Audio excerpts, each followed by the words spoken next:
Pessoal, não vamos esquecer de acionar o sino. Olá, combatentes, canal Arte da Guerra. O nosso assunto de hoje é fascinante. Mao Zedong, ou Mao Tse Tung, como preferirem aí, comandante militar. Então nós vamos analisar alguns aspectos, tá? Das decisões do Mao, algumas lideranças, o que ele enfrentou, mas primeiro eu preciso falar de como era a China, tá? O ambiente no teatro de operações da China nas guerras que o Mao travou. Vamos dar uma olhada. Bom, gente, esse é o Mao Tse Tung, ou Mao Zedong, como alguns preferem aí. Ele nasceu em 1893 na China e morreu em 1976. Ele era professor de formação, gostava muito de escrever poesias, tá? E tinha um entendimento da mentalidade política da China que era uma coisa fora de série, tá, gente? Bom, é preciso entender o panorama social da China daquela época, né? A China do final do século XIX, início do século XX, e que vai até a tomada do poder pelos comunistas em 1949, quando eles vencem efetivamente a Guerra Civil. Um país dominado por senhores da guerra, um país que não tinha se libertado ainda do feudalismo, era um país profundamente agrário, tá? E a pobreza graçava por todos os lados. Então a situação do camponês chinês era tão ruim que eles praticamente não viram assim grandes desvantagens aí quando houve essa mudança de governo. Bom, é lógico que essa visão dos camponeses ia mudar muito depois que o Mao começasse a implantar os planos do grande salto para frente, que eu vou falar depois aí, tá em 1958. Mas no começo eles não tinham muito para onde correr não, e essa força camponesa ajudou a fornecer muita mão de obra, tá, para o exército do Mao. Mas vamos prosseguir dando uma olhada no panorama da China. Bom, aí vocês veem as fotos de algumas mulheres chinesas que eram obrigadas a enfaixar o pé desde criança, tá? Esse pé ficava apertado anos a fio e ele se deformava, ficava um pé pequeno. Por que isso? Porque era um fator de beleza na China. Era muito apreciado as mulheres que tivessem os pés pequenos, então isso começava na infância, tá? A mulher que tivesse o pé pequeno era valorizada para o casamento. O Mao acabou com isso, né? Isso foi mérito dele. Mas eu coloquei essas fotos para vocês terem uma base de como era a situação da China no século XX, tá? Bom, no início dos anos 1970, o secretário de Estado americano, que era o Henry Kissinger, né, no processo de reatamento das relações dos Estados Unidos com a China, que moldou o mundo que nós temos hoje. Aliás, eu falo sempre do Kissinger aqui, qualquer hora eu vou fazer um vídeo dele, porque ele está com 90 e poucos anos e é um personagem fascinante. Mas o Kissinger encontrou com o Mao, né, ele foi felicitar, né, falou, camarada Mao, quero felicitar o senhor porque o senhor mudou a China. O Mao era muito pragmático. Ele falou, eu não mudei a China, eu mudei Pequim, as 10 milhas ao redor, mas o resto da China, a mentalidade continua a mesma. Então vocês veem que ele tinha realmente uma visão muito pragmática do que estava acontecendo no seu país, tá?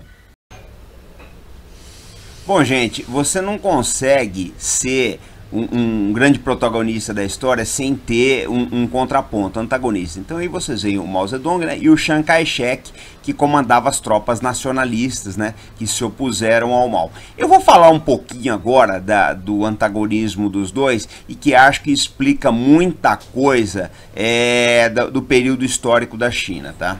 Bom, gente, o Chiang Kai-shek era general do exército chinês. Ele tinha uma sólida formação militar, tá? Estudou em diversas academias aí. Era uma liderança, não há nenhuma dúvida disso, tá? O Mao não tinha nenhuma formação, tá? O Mao, ele lia muito, né? E teve a doutrinação comunista. Aí, se vocês me perguntarem, né? Assim, o Robinson, me dá uma razão do porquê o Mao, não tendo nenhuma formação militar, ele acabou vencendo o Kai-shek. O que eu vou falar agora é uma opinião minha, não tomem como verdade. Eu acho que o Mao era mais cruel. Essa é uma realidade. Vou dar um exemplo para vocês, tá? O Chiang Kai-shek, depois eu vou mostrar a Longa Marcha para vocês. Na época da Longa Marcha, o filho do Chiang Kai-shek estudava na União Soviética. E o Kai-shek pediu para liberar ele. O Stalin não liberou.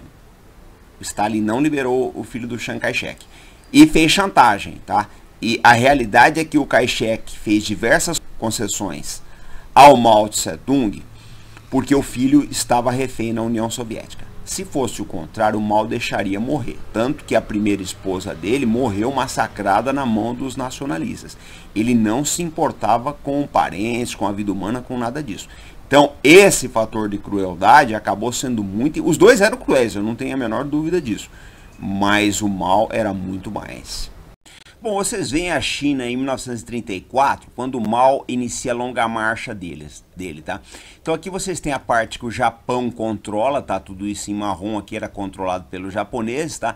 Aqui vocês têm outros senhores da guerra, porque a China era disputada por vários senhores da guerra, tá? As áreas, os bolsões comunistas em 1934. Depois eu vou mostrar esses bolsões comunistas em 1945, para vocês verem como o Mao avançou, tá? Aqui em verde as tropas do Kuomintang, que era o Chiang Kai-shek, tá?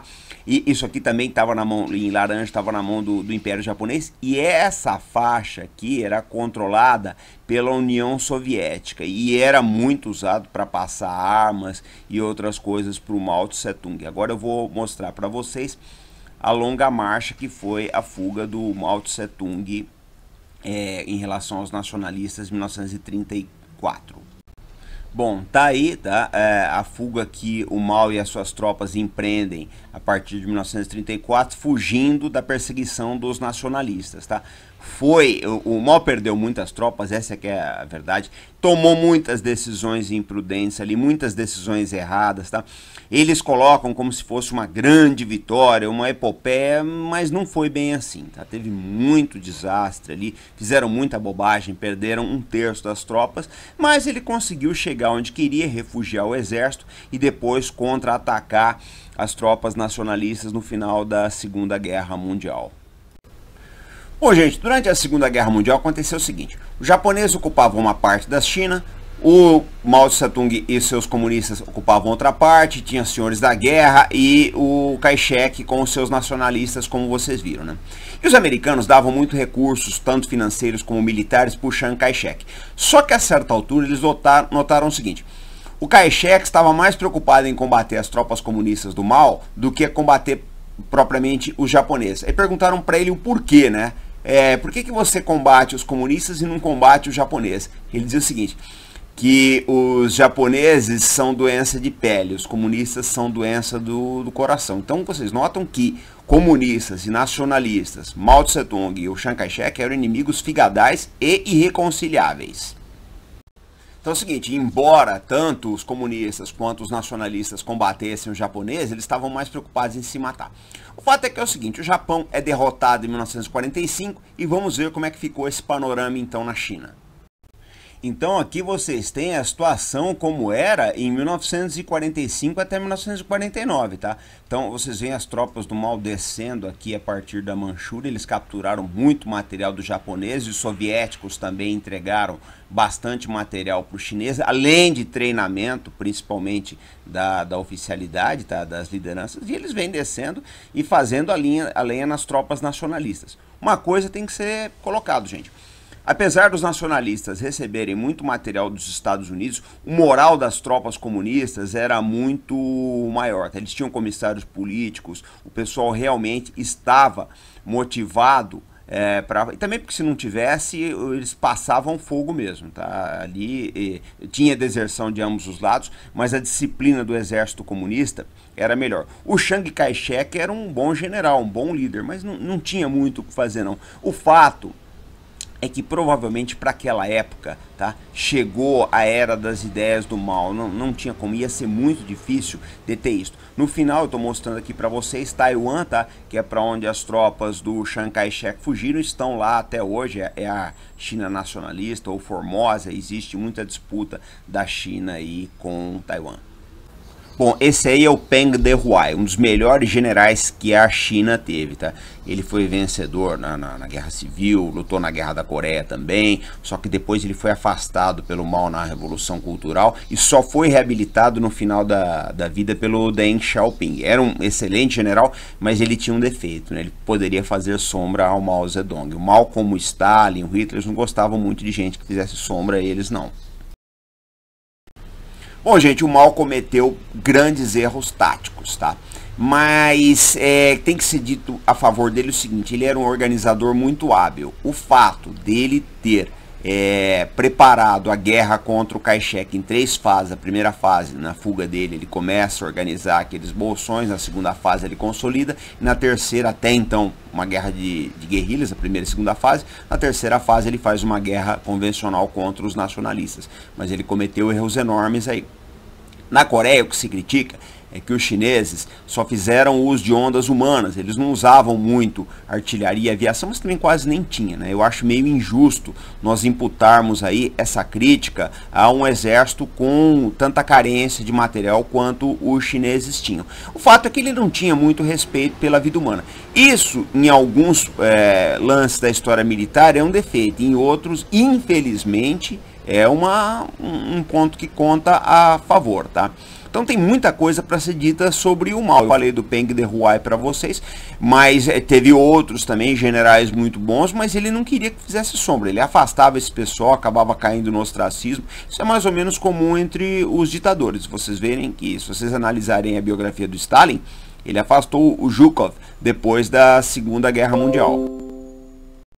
Agora, a favor dele também tem que ser dito que o Mao entendeu, com poucos líderes, tá, a importância do quadro político numa guerra revolucionária. Então ele dava muita importância à organização política, tá, dos seus efetivos, e isso foi decisivo. Eu falo sempre aqui no canal que a política é o cachorro e a guerra é o rabo, gente. É o cachorro que abana o rabo e não o contrário. Então, embora ele não fosse lá um comandante militar com suprema habilidade, ele manejava as peças políticas do tabuleiro como ninguém.